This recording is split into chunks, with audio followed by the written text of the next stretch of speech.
कि भारत के विश्वविद्यालयों में पढ़ते हैं, यूजीसी द्वारा निर्धारित कोर्सों को पढ़ते हैं, क्लास में आके मानते हैं कि धरती गोल है, लेकिन मस्जिद में जाके कहते हैं कि कुरान में लिखा है कि धरती चपटी है।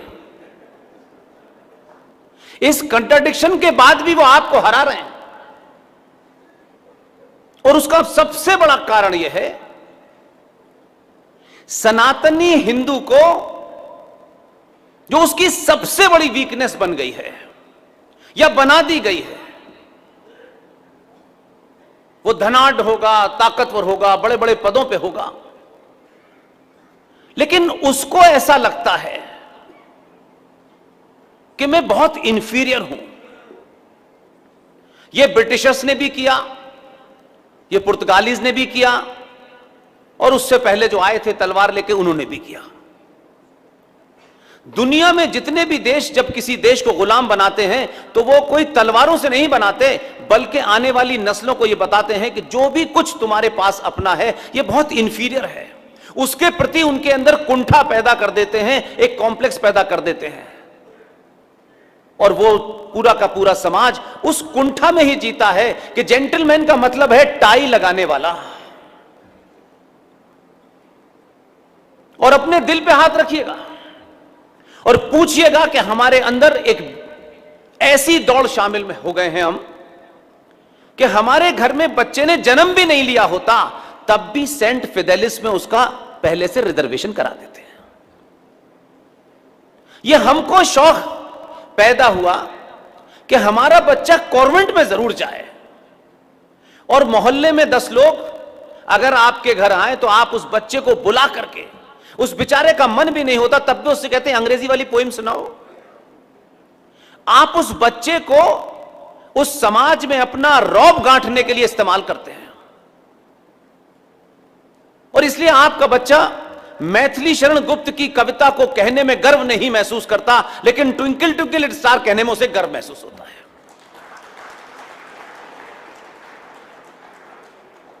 और उसका नतीजा आप कम से कम पिछले 70-80 साल से भुगत रहे हैं। जिंदा कौमें होती हैं कि अगर कोई गलती हो भी गई हो तो उसको दुरुस्त कर लेते हैं, लेकिन हम उसको रेक्टिफाई नहीं करना चाहते। हम अंधी भीड़ में शामिल होकर के आगे निकलना चाहते हैं। इतना ही हमारा सोच है।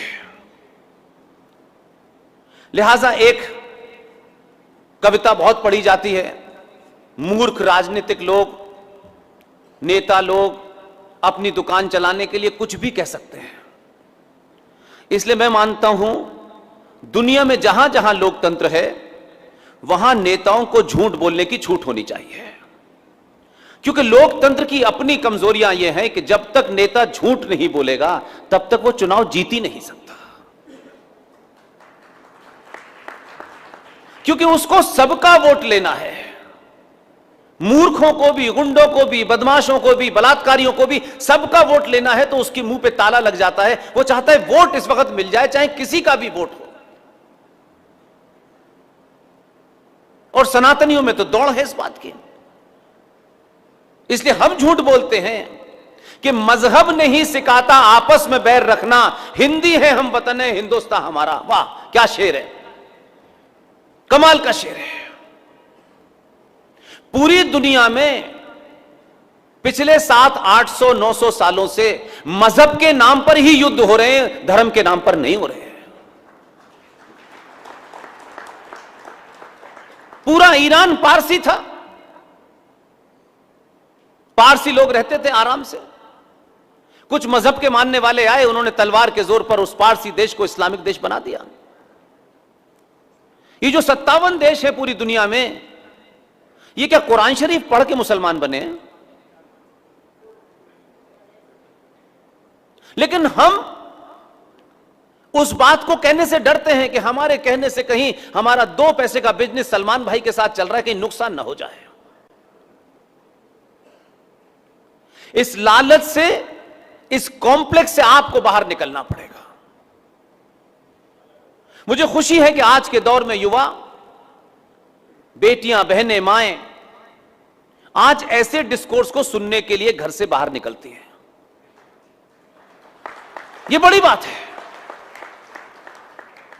और ऐसा नहीं हो सकता कि रातों रात सब कुछ बदल जाए और ये जो दिल्ली में जिसको बैठाया है आपने, वो 24 आते ही देश को हिंदू राष्ट्र घोषित करते हैं। ऐसा नहीं हो सकता, बिल्कुल नहीं हो सकता। क्या हम हिंदू हैं? हम हिंदू नहीं हैं, बिल्कुल भी नहीं है, माफ कीजिएगा। हिंदू होने का मतलब आपने दिवाली, होली, रक्षाबंधन और मंदिर में जाके पूजा कर ली, यह हिंदू होना नहीं है, बिल्कुल भी नहीं है। आप अपने वजूद के ऊपर, एग्जिस्टेंस के ऊपर तर्कों से जब तक जवाब नहीं दे सकते, आप कुछ भी नहीं है, एक भीड़ हैं आप। 1950 में बाबा साहब अंबेडकर का एक संविधान बना। संविधान बनाने वालों में ज्यादातर वही लोग थे, कोई राइट विंगर नहीं था, कोई नेशनलिस्ट बहुत लोग नहीं थे। मात्र 24 साल के अंदर बाबा साहब अंबेडकर का संविधान कम्युनल हो गया।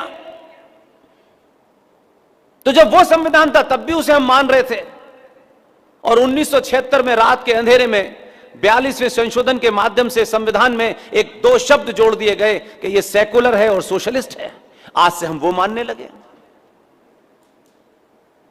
क्योंकि इस पे बोलना हमारा काम नहीं है, किसी और का काम है। लिहाजा मैं मानता हूं 15 अगस्त 1947 हम बड़े जोर शोर से मनाते हैं। भारत आजाद हुआ था, किसी ने कहा, किसी ने मनाया और हमने शुरू कर दिया। मतलब सनातनी हिंदू राम के चरित्र पे सवाल उठा सकता है, सीता मैया पे सवाल उठा सकता है, डिबेट कर सकता है, लेकिन यह नहीं पूछता कि मात्र 50 साल 60 साल पहले ये जो हमको पढ़ाया जा रहा है कि 15 अगस्त 1947 को भारत आजाद हो गया था, ये ग्रेट ब्रिटेन की पार्लियामेंट की डिबेट हो, वहां की आर्काइव हो, भारत की आर्काइव हो, भारत की लोकसभा हो, राज्यसभा हो, कहां पे लिखा हुआ है कि 15 अगस्त 1947 को भारत आजाद हुआ था? हम किसी चीज की बैकग्राउंड जानना ही नहीं चाहते। सबने ढोल बजाया, हम भी बजा रहे हैं। 15 अगस्त 1947 को भारत आजाद नहीं हुआ। 15 अगस्त 1947 से 2 दिन पहले ट्रांसफर ऑफ पावर हुआ है।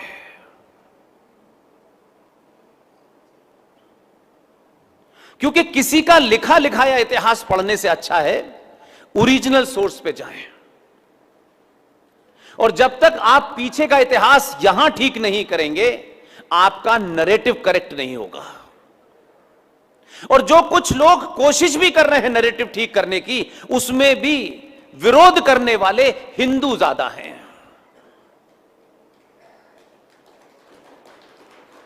क्योंकि ज्यादातर हिंदुओं को लगता है एक अच्छा मकान, बेटे की नौकरी, एक बड़ी सी गाड़ी और कुछ चंद सुविधाएं, बस जीवन यही है। और ये प्राप्त कर लिया तो ठीक है, और ये प्राप्त नहीं कर पाए तो सरकार जिम्मेदार है। आप जब देश और राष्ट्र की परिभाषा समझेंगे, तब आपको समझ में आएगा कि आप जिस रास्ते पे चल पड़े हैं वो सिर्फ देश तक सीमित है। देश और राष्ट्र में बहुत मामूली सा नहीं, बहुत बड़ा फर्क है। देश संविधान से चलता है, संसद से चलता है, न्यायपालिका से चलता है, पुलिस चलाती है, सेना चलाती है, और जितने भी अंग हैं वो सब किसी ना किसी नियम कानून से बंधे हुए हैं। उसे चलाने के लिए आपने संसद में लोग चुने हैं, कोई प्रधानमंत्री है, कोई वला मंत्री है, दिमाग का मंत्री है। लेकिन राष्ट्र क्या है?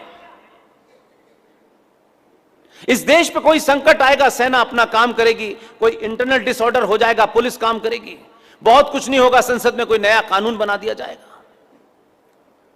लेकिन राष्ट्र क्या चीज है? हम बहुत बार कहते हैं राष्ट्र राष्ट्र, है क्या राष्ट्र?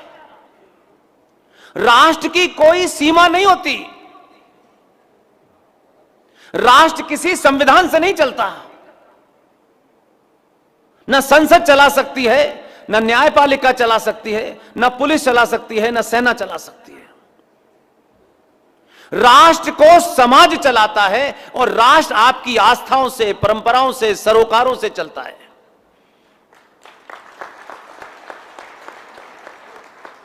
लेकिन आप दुनिया में एकमात्र ऐसे देश के नागरिक हैं कि आप राष्ट्र की भी कोशिश करते हैं कि राष्ट्र भी सरकार चलाए। और जब राष्ट्र सरकार चलाते चलाते राष्ट्र की मान्यताओं, परंपराओं के अंदर जब वो निषेध करती है, इंटरफियरेंस करती है, तो आपको तकलीफ होती है। इसलिए मंदिर मेरी भावना और आस्थाओं के केंद्र हैं। इसको बचाना सरकार का काम नहीं है, इसको बनवाना भी सरकार का काम नहीं है। सनातनी 90% इस देश में अपनी आस्थाओं पे चोट हो रही है, अपनी मान्यताओं पे चोट हो रही है, अपने सरोकारों पे चोट हो रही है। उन जख्मों से वो घायल है, लेकिन वो ये समझता है कि ये भी जिम्मेदारी सरकार की है, नेताजी की है। बिल्कुल भी नहीं है। और सरकार को राष्ट्र की कब जरूरत पड़ती है? अक्सर आपने देखा होगा कि जब देश पे कोई बड़ा संकट होता है, कोई इमरजेंसी होती है, कोई हालात खराब होते हैं, तो आपने एक टेलीविजन पे लाइन चलते देखा होगा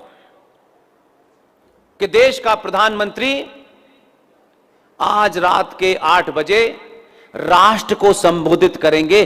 तब कोई ये क्यों नहीं कहता है कि देश को संबोधित करेंगे? क्योंकि राष्ट्र बड़ा है।